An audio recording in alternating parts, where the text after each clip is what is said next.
Hello, and welcome back to the Space to Thrive, where I share with you top tips, tools, and techniques for improving your teamwork and collaboration.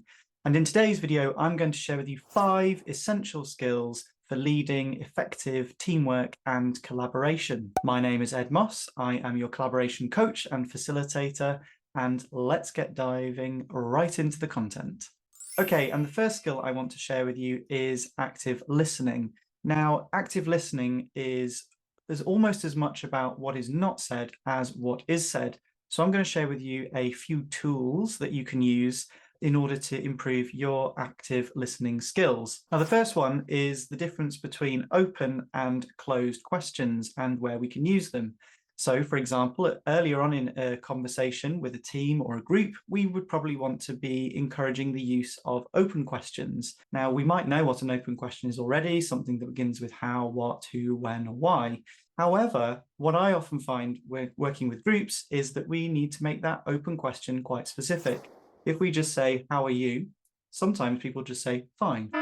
Now, if we want to get more specific and open up the conversation and give us a chance to actively listen to people, then we need to make it a bit more specific. So, for example, how are you today? Or how are you right now? Or even better, what are you feeling in this moment? Now, this invites a much deeper level of introspection and allows people to be more specific. When we make the question too broad, it makes it much harder for people to answer, and therefore the conversation never really gets started. Now, the second type of question we might want to ask is a closed question, and specifically a clarifying question. Now, it might be that when we ask that initial question, perhaps the response we get back is, oh, I've got some tingles in my stomach, and we might follow that up with a closed question or a clarifying question, such as, do you often feel that in this meeting? Now, the beauty of this question is it invites the person to elaborate and expand more.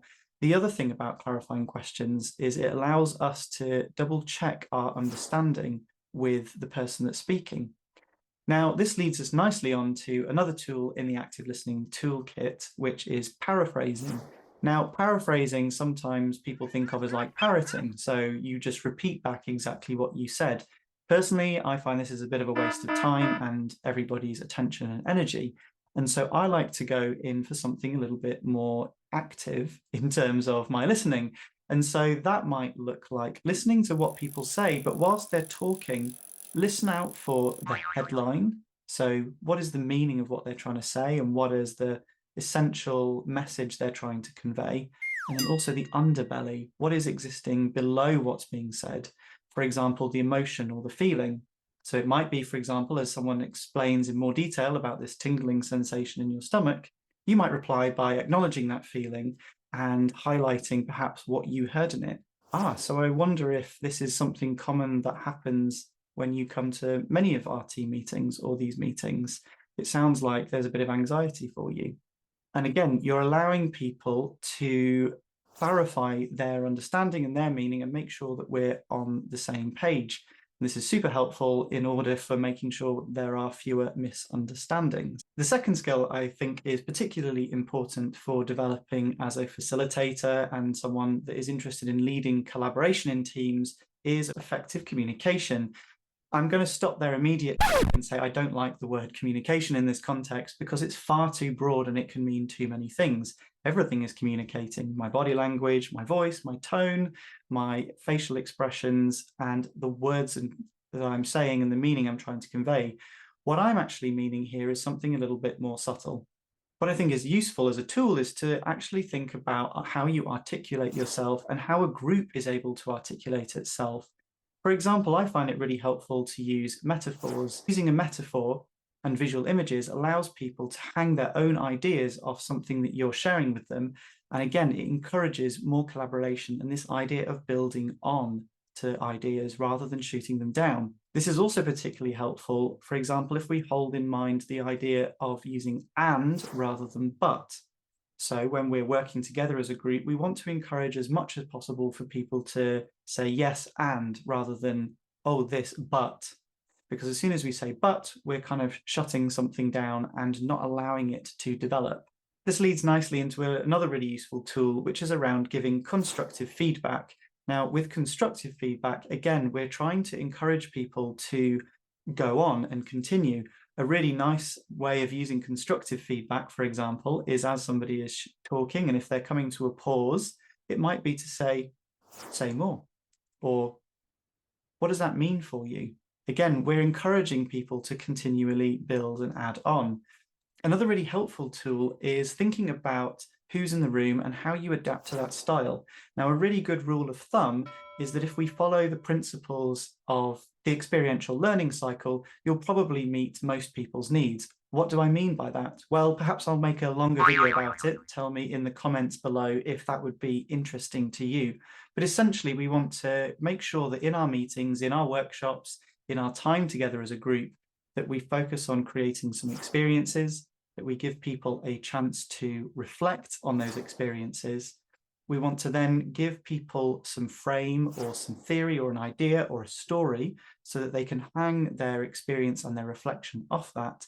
And finally, give people time for some active experimentation, which allows people time to actually start planning and thinking about how they're going to use what it is that they may have experienced. Now, another great one is eye contact. Now, it's really important when we're using eye contact not to be too intense. We don't want to be going up to people like this, it's too much. We don't want to be staring people out. But equally, if we just ignore people and not show any interest in them, it kind of gives people the sense that you would like them to stop talking. So again, what we're thinking about here is how do we encourage more collaboration and more teamwork? Well, actually, it's really useful to get people speaking. Quite often, the first thing that comes out of people's mouths is not necessarily the idea that they would like to build on. A lot of the time, we take a bit of a run-up to say what we mean. And so actually giving people enough space to talk is particularly helpful so they can build on their own ideas. It also gives space, of course, for other people to build onto those ideas afterwards. The next essential skill is empathy. And this comes up a lot in the work that I do with leaders and teams, which essentially for me in facilitation is all about creating an environment where we can understand each other and relate to what's going on. Now, as a facilitator, there is a couple of things that I find particularly helpful.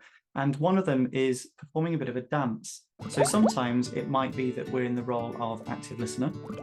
Sometimes we might be in the role of teacher. Perhaps we're showing a metaphor or a theory or a tool or some feedback.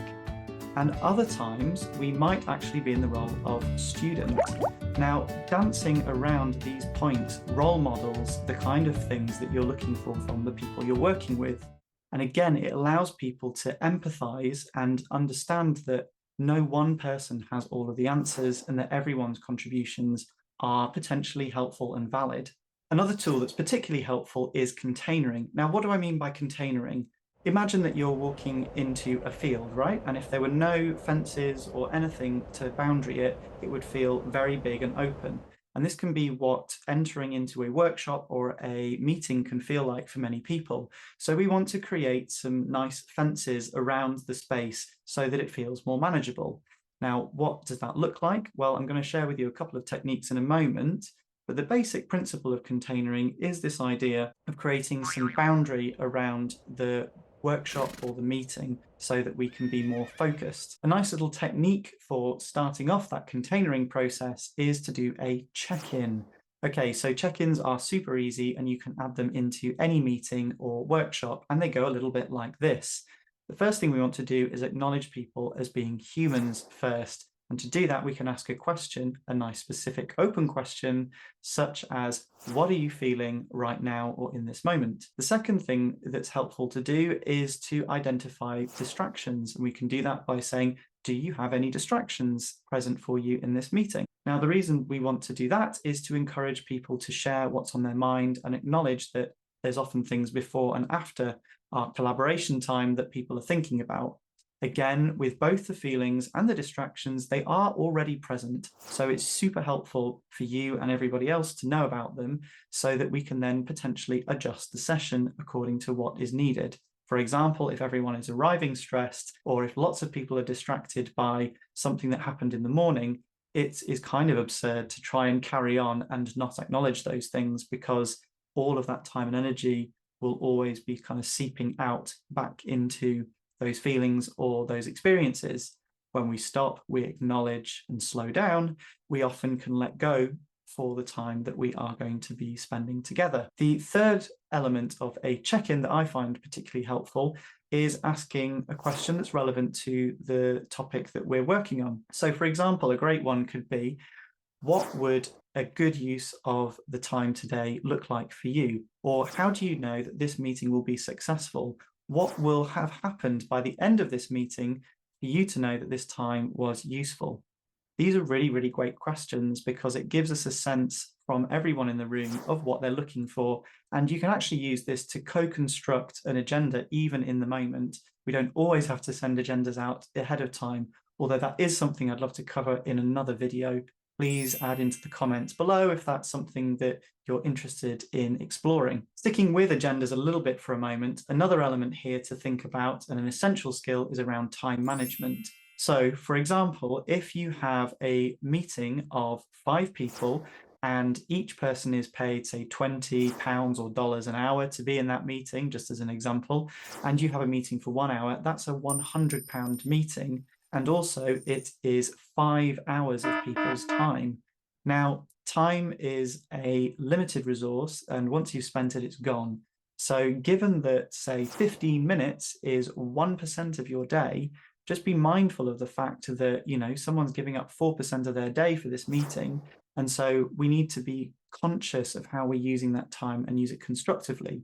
Now, there's a number of different techniques that are particularly useful here, from setting objectives, creating disputable titles for your meetings and agendas. Again, we can cover all of that in additional videos.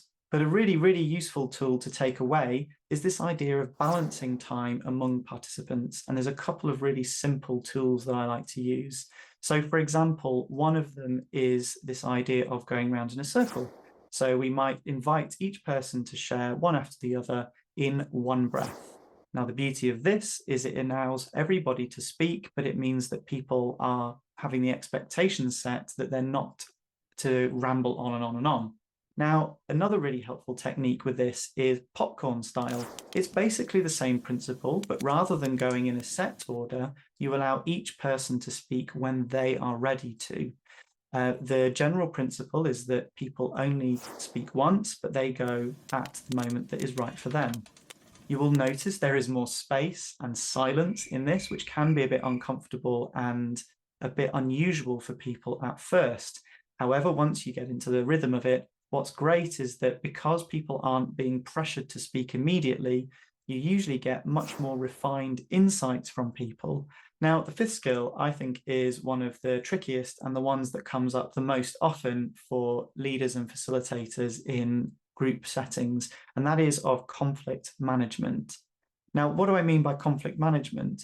Essentially, what we're looking for here is to find a solution to whatever the dispute or discussion is created. To do that, there's a really simple technique that I actually like to use, which focuses on this idea of consent.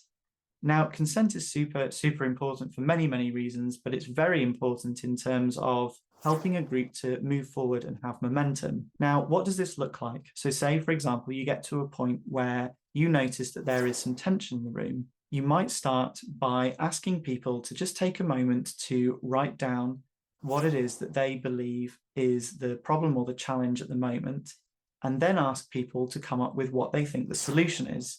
What I then encourage people to do is to share their solutions, quite often in popcorn style, so that there's no pressure, and thank each person for their potential solution. Then I ask people to spend a bit of time thinking about which solution that would be acceptable for them. And it's usually only 1 or 2 rounds, and we can usually find a solution quite quickly in the room that is acceptable to everyone in the room.